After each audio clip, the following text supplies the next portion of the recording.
She peeked her head in at me just to see how I'm doing and everything. And immediately, as soon as she saw me, she was like, whoa, something's not right. And so she said, we got to get this girl to the hospital right now. He said, hey baby, what's your name? I told him they call me Chantelly. Lace, not little eyes, thick thighs, and a slim waist. Hello everyone, it's Chantelly. Welcome to Storytime Sunday. Hope everyone's having a good day. For this week's Storytime Sunday, I want to tell you about my near-death experience. Have you guys ever had a time where you almost died? Well, the time for me when I almost died was in 2nd grade. I remember it was a rainy day and my family and I, we had the worst of luck. We were on our way to a funeral and had car trouble. So we had to end up walking to the funeral in the rain. So it was my mom, dad, and my brother and I. So we went to the funeral. It was a gloomy day. It was raining. And I just remember just feeling weird. Like it didn't really hit me until I think after the funeral or maybe midway through. So we're walking back home and it just felt like my legs felt a combination of heavy but so weak, like walking on air at the same time. So a combination of just feeling weighed down, but then like I was floating too. It was almost like an outer body experience, almost like my spirit was leaving my body. And so I just kind of sometimes felt weighed down and other times felt like I was floating. And so I'm like slowing everybody down. I'm really dragging. And I've always been that kid that had the long legs and walked fast. So my parents are like, what are you doing? And my little brother, being younger than me, he was kind of lazy at that time. And so anytime if he didn't want to walk or anything, mom would just pick him up and carry him, even though he was way too big to be carried. And so I remember at some point mom had picked him up and then here I am still lagging. And so, they're jumping on me like, come on, Chantel, we got to get home. The rain had let up by then, but it was just still, I just was not myself. It just felt like the longest walk of my life. And so finally we make it home. And I don't know how much time between when we finally arrived in the house, but my aunt came to visit.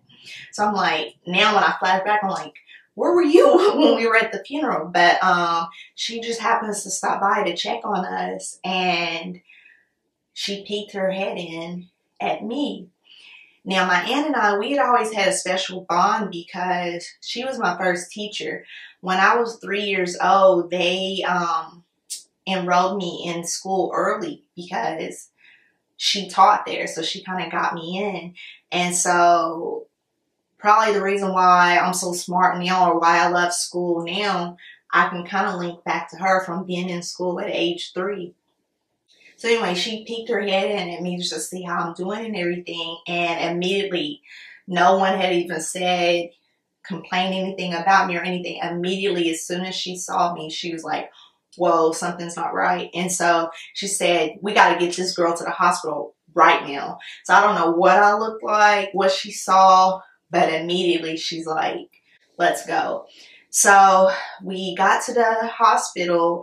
And, they started running tests and everything, and they admitted me into a room, started hooking up IVs and everything to me. And so what I learned later was I had double pneumonia. Not pneumonia, double pneumonia. And I could just hear the doctors and nurses talking to my parents and to my aunt, and they basically said if I hadn't gotten to the hospital within, let's say, 15 minutes, I would have died. So, I mean, that's how bad it was. So I was kind of in and out that whole day. So 2 people I'm going to credit in the story.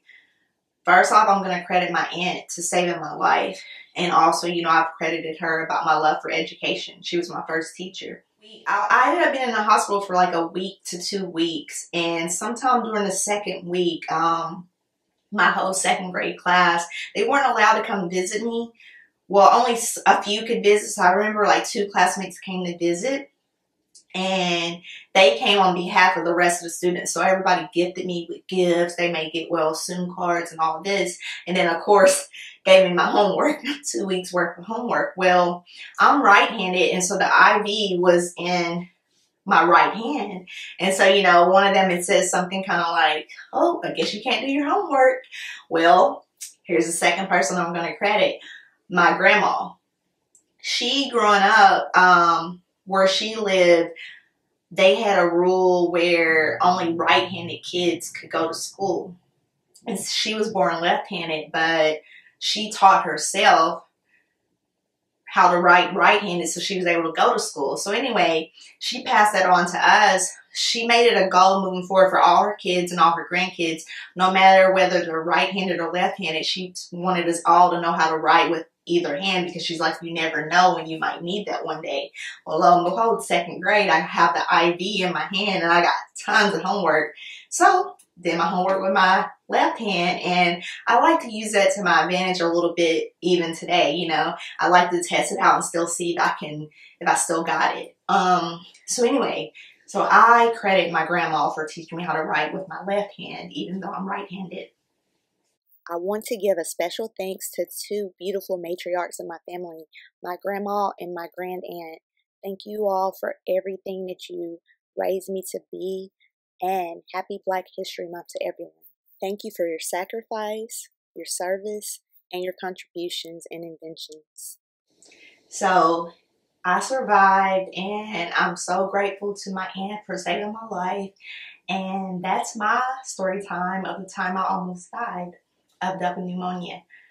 Do you have a time where you had a near-death experience? If so, leave it in the comments. Thank you guys for tuning in, and I'll see you next Sunday for Storytime Sunday. Bye. Hey everybody, thank you for tuning in. Go ahead and click like. If you haven't already, subscribe to my channel and go ahead and click the notification bell so you can be aware of every time I make new videos. I'm not conceited, I just know that I'm worth it. It becomes Chantilly.